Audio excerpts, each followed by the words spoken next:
Hallelujah, praise the lord. ದೇವರ ಪರಿಶುದ್ಧ ನಾಮಕ್ಕೆ ಸ್ತೋತ್ರವಾಗಲಿ.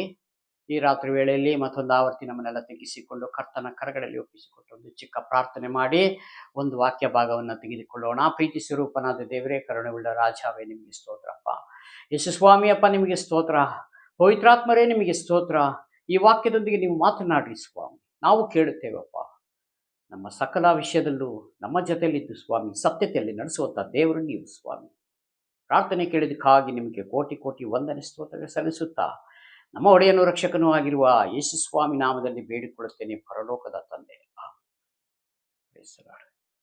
ಒಂದು ವಾಕ್ಯ ಭಾಗವನ್ನು ತೆಗೆದುಕೊಳ್ಳೋಣ. ವಿಮೋಚನಾ ಕಾಂಡ 10ನೇ ಅಧ್ಯಾಯ 21ನೇ ವಚನವಾಗಿದೆ. ಇಲ್ಲಿ ಐಗುಪ್ತ ದೇಶದಲ್ಲಿ 3 ದಿವಸ ಕತ್ತಲು ಕವಿದಿದ್ದು.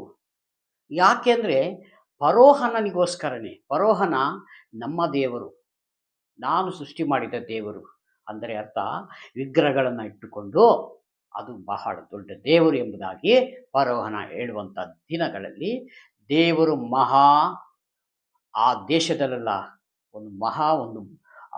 ಒಂದು ಕಾರ್ಯ ನಡೆಸಿದ್ದಾರೆ. ಅದನ್ನು ಇಲ್ಲಿ ನಾವು ಧ್ಯಾನಿಸ್ತಾ ನೋಡುವಾಗ ನಮಗೆ ದೇವರಿಗೂ ಫರೋಹನ ಮಾಡಿದಕ್ಕೂ ವ್ಯತ್ಯಾಸಗಳು ದೇವರಿಗೆ ತೋರಿಸಿಕೊಡ್ತಾರೆ. ಅದನ್ನು ನಾವು ಧ್ಯಾನ ಮಾಡೋಣ. ತರುವಾಯ ಯೆಹೋವನು ಮೋಶೆಗೆ, ಆಕಾಶಕ್ಕೆ ನಿನ್ನ ಕೈ ಚಾಚು, ಆಗ ಐಗುಪ್ತ ದೇಶದಲ್ಲೆಲ್ಲ ಕತ್ತಲು ಉಂಟಾಗುವುದು. ಹಾಲೆಲೂಯಾ. ದೇವರು ಮೋಶೆಗೆ ಹೇಳ್ತಾರೆ, ಆಕಾಶದ ಕಡೆಗೆ ನಿನ್ನ ಕೈ ಚಾಚು. ಹಾಲೆಲೂಯಾ. ಇವತ್ತು ನಾವೆಲ್ಲ ಹೇಗೆ ಪ್ರಾರ್ಥನೆ ಮಾಡ್ತಾ ಇದ್ದೀವಿ ಅಂದ್ರೆ, ಪರಲೋಕದ ಕಡೆ ನಮ್ಮ ಜ್ಞಾನ, ನಮ್ಮ ತಲೆಯನ್ನು ಎತ್ತಿ ಪರಲೋಕದ ಕಡೆ ಇಟ್ಟು ಪ್ರಾರ್ಥನೆ ಮಾಡುವುದಾದ್ರೆ, ಆದರೆ ನಾನು ಹೇಳ್ತಾ ಇರೋದು ಒಳಗಡೆಯಿಂದ ಬರಂತ ಪ್ರಾರ್ಥನೆ. ಬಾಯಿಂದ ಬರಂಥದ್ದು ಬೇಕಾದಷ್ಟು ಜನಗಳಿದ್ದೀವಿ, ಅಲ್ಲಿ ಅದ್ಭುತ ಕಾರ್ಯ ಮಹತ್ ಕಾರ್ಯಗಳು ಏನೂ ನಡೀತಾ ಇಲ್ಲ. ಇವತ್ತು ಅವರು ಹಾಗೆ ಇದ್ದಾರೆ. ಆದರೆ ನಾನು ಅದನ್ನು ಕುರಿತು ಹೇಳ್ತಾ ಇಲ್ಲ. ನಿಜವಾಗಲೂ ದೇವರಿಗಾಗಿ ಮೀಸಲಾಗಿಟ್ಟಿರುವಂಥ ಜನಾಂಗಗಳು ಇವರೇ ಅಂತ ದೇವರು ಆಯ್ಕೆ ಮಾಡ್ತಾರೆ ಒಂದು ದಿವಸ. ಈಗ ಎಲ್ಲರೂ ನಾವು ಆಲಯದಲ್ಲಿ ಕುತ್ಕೊಂಡು ನಾವು ಪ್ರಾರ್ಥನೆ ವಾಕ್ಯಗಳು ಎಲ್ಲವನ್ನು ಧ್ಯಾನ ಮಾಡ್ತೀವಿ, ಕೇಳ್ತೇವೆ. ಆದರೆ ಪರಲೋಕದ ಕಡೆ ಮೋಶೆಯ ತರ, ಮೋಶೆ ಪರಲೋಕದ ಕಡೆ ದೇವ್ರು ತೋರಿಸ್ಕೊಟ್ರು, ನೀನು ಪರಲೋಕದ ಕಡೆ, ಆಕಾಶದ ಕಡೆ. ಹಾಲೆಲೂಯಾ. ನಾವು ಪರಲೋಕದ ಕಡೆ ಅಂದರೆ ನಮಗೆ ಹೀಗೆ ನೋಡ್ತೇವೆ, ನಾವು ನೋಡಿ ಪ್ರಾರ್ಥನೆ ಮಾಡ್ತೇವೆ. ದೇವರು ಮೋಶೆಗೆ, ನೀನು ಆಕಾಶದ ಕಡೆ, ಆಕಾಶಕ್ಕೆ ನಿನ್ನ ಕೈ ಚಾಚು, ಆಗ ಐಗುಪ್ತ ದೇಶವೆಲ್ಲ ಕತ್ತಲಾಗು. ಆಕಾಶದ ಕಡೆಗೆ ನಿನ್ನ ಕೈ ಚಾಚು. ಇವತ್ತು ನಾವು ಪರಲೋಕದ ಕಡೆ ದೇವರೇ ಅಂತ ನಾವು ಪ್ರಾರ್ಥನೆ ಮಾಡ್ತೇವೆ. ನಮ್ಮ ಕಷ್ಟಗಳಿಂದ ಬಿಡಿಸಪ್ಪ, ನಮ್ಮ ರೋಗಗಳಿಂದ ಬಿಡಿಸಪ್ಪ ಸ್ವಾಮಿ. ನಮ್ಗೆ ಅನೇಕ ಕಷ್ಟಗಳು ನಷ್ಟಗಳು ಉಂಟಾಗ್ತಾ ಇದೆ ನಮ್ಮ ಬಾಳಿನಲ್ಲಿ, ನೀವು ಅದಕ್ಕೆ ನನಗೆ ಸಹಾಯ ಮಾಡು. ಹಾಲೆಲೂಯಾ. ನಿಜವಾಗಲೂ ಭಕ್ತನಿಗೆ ದೇವರು ಸಹಾಯ ಮಾಡಿ. ಯಾಕಂದ್ರೆ ನಾವು ಮನುಷ್ಯನಿಗೆ ಹೇಗೆ ಬೇಕಾದ್ರೆ ಮೆಚ್ಚುಗೆ ಮಾಡ್ಬೋದು, ಆದರೆ ದೇವರ ಹತ್ರ ನಾವು ಏನೂ ಮಾಡಲಿಕ್ಕಾಗಲ್ಲ. ನಮ್ಮ ಪ್ರಾರ್ಥನೆ ಸ್ವಲ್ಪ ಕೊಂಚ ಆಗಿದ್ರೂ ನಮಗೆ ಕೆಲವೊಮ್ಮೆ ದೇವರ ಉತ್ತರ ಸಿಕ್ಕುವುದಿಲ್ಲ. ಯಾಕಂದರೆ ನೀತಿವಂತನು ಯಾರಿದ್ದಾರೆ ಅಂತ ನೋಡಿ ದೇವರು ಅವರಿಗೆ ತೀರ್ಮಾನಗಳು ಮತ್ತೆ ಈ ಲೋಕದಲ್ಲಿ ಸಹಾಯಗಳನ್ನು ದೇವರು ಮಾಡ್ತಾರೆ. ಹಾಲೆಲೂಯಾ. ಆ ರೀತಿಯಾಗಿ ಆ ದಿನಗಳಲ್ಲಿ ದೇವರೇನು ಮಾಡ್ತಾರೆ, ಐಗುಪ್ತ ದೇಶದಲ್ಲೆಲ್ಲ ಕತ್ತಲು ಉಂಟಾಯಿತು. ಹಾಲೆಲೂಯಾ. ಆಗ ಕತ್ತಲು ಐಗುಪ್ತ ದೇಶದಲ್ಲ ಕತ್ತಲಾಗುವುದು. ಆ ಕತ್ತಲಿನಿಂದ ಜನರು ತಡವರಿಸುತ್ತಾ ನಡೆಯುವರೆಂದು ಹೇಳಿದನು. ಅಂದರೆ ಕತ್ತಲಲ್ಲಿ ನಾವು ಒಬ್ಬರಿಗೊಬ್ಬರು ಕಾಣುವುದಿಲ್ಲ. ರೋಡ್ ಯಾವುದು, ಮತ್ತೆ ನಮಗೆ ಬೇರೆ ರೋಡೇ ಇಲ್ಲದ ಜಾಗದಲ್ಲಿ ಹೇಗೆ ನಡೀತೀವಿ ನಾವು, ರಸ್ತೆ ಯಾವುದು, ನಮಗೆ ಕಾಡು ಯಾವುದು, ಪ್ರದೇಶ ಏನು ಗೊತ್ತಾಗ್ತಿಲ್ಲ. ಅಂತಹ ಕತ್ತಲು ದೇವರು ಆ ದೇಶದಲ್ಲೆಲ್ಲ ಬರಮಾಡಿದರು. ಹಾಲೆಲೂಯಾ. ಇದು ಯಾಕೆ ಅಂತಂದ್ರೆ, ಈ ಫರೋಹನನು ಅದೇ ತರ ಕಠಿಣವಾದ ಮನಸ್ಸು ಉಳ್ಳವನು. ಇಸ್ರಾಯೇಲ್ ಜನಗಳಿಗೆ ಅಲ್ಲಿ ಇಟ್ಕೊಂಡು ಅನೇಕ ಹಿಂಸೆಗಳನ್ನ ಮಾಡಿಸ್ತಾ, ಅವರಿಗೆ ಸ್ವತಂತ್ರ ಇಲ್ಲದ ರೀತಿ ಕೆಲಸಗಳನ್ನ ಮಾಡಿಸುತ್ತಾ, ಬಿಟ್ಟಿ ಕೆಲಸಗಳನ್ನ ಮಾಡಿಸ್ತಾ ಇದ್ದ. ಹಾಲೆಲೂಯಾ. ಅದಕ್ಕೆ ದೇವರು ಅವನಿಗೆ ನಿಧಾನವಾಗಿ ಪಾಠಗಳನ್ನ ಕಲಿಸುತ್ತಾ ಇದ್ದಾರೆ.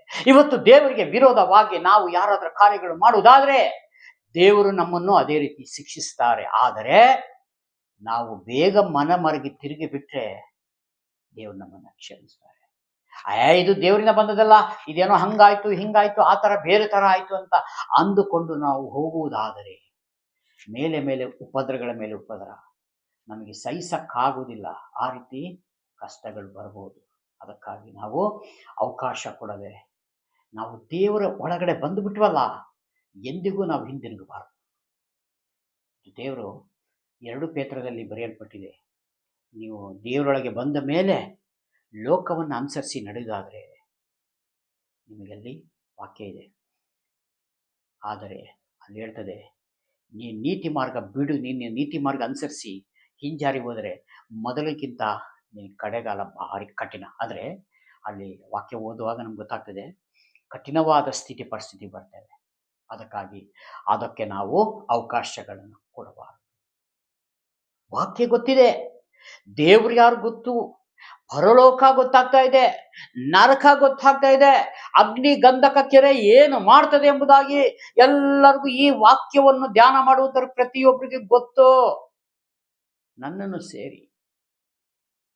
ಆದರೆ ನಾವು ಎಲ್ಲಿ ಹೋಗ್ಬೇಕೆಂಬುದಾಗಿ ನಮ್ಮಲ್ಲೇ ನಾವು ತೀರ್ಮಾನಗಳನ್ನು ಮಾಡಿಕೊಳ್ಬೇಕು. ನಾವು ಯಾರಿಗೂ ಬೆರಳು ತೋರಿಸೋದಲ್ಲ. ಯಾಕಂದರೆ ಫಸ್ಟು ನಾವು ಸರಿ ಇರಬೇಕು. ಹಾಲೆಲೂಯಾ. ನಿನ್ನ ಕಣ್ಣಿನಲ್ಲಿ ತೊಲೆಯನ್ನು ತೆಗೆದ ಬೇರೆಯವ್ರ ಕಣ್ಣಲ್ಲಿ ರವೆಯನ್ನು ಹುಡುಕುವುದೇ ಯೇಸುಸ್ವಾಮಿ ಹೇಳ್ತಾರೆ. ನನ್ನ ಕಣ್ಣಿನಲ್ಲಿ ಬೇಕಾದಷ್ಟು ಇದೆ, ಕೊಳೆಗಳು ಅದು ಇದು ಸಿಕ್ಕಾಪಟ್ಟೆ ಇದೆ, ಅದನ್ನೇ ತೆಗಿಲಾರ್ದೆ ಎದುರುಗಡೆಯಿಂದ ನಾನು ಕೈ ತೋರಿಸ್ತಾ ಇದ್ದೀನಿ. ತಪ್ಪದು. ಹಾಗೆ ಮಾಡಬೇಡ ಅಂತ ದೇವರು ನಮಗೆ ತೋರಿಸಿಕೊಡ್ತಾ ಇದ್ದಾರೆ. ಹಾಲೆಲೂಯಾ.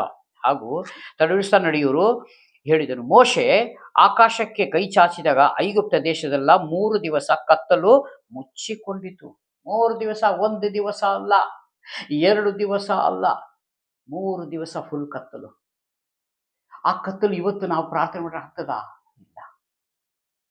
ದೇವರು ಆ ಐಗುಪ್ತ ದೇಶಕ್ಕೆ ಬುದ್ಧಿಯನ್ನು ಕಲಿಸ್ತಾ ಇದ್ದಾರೆ.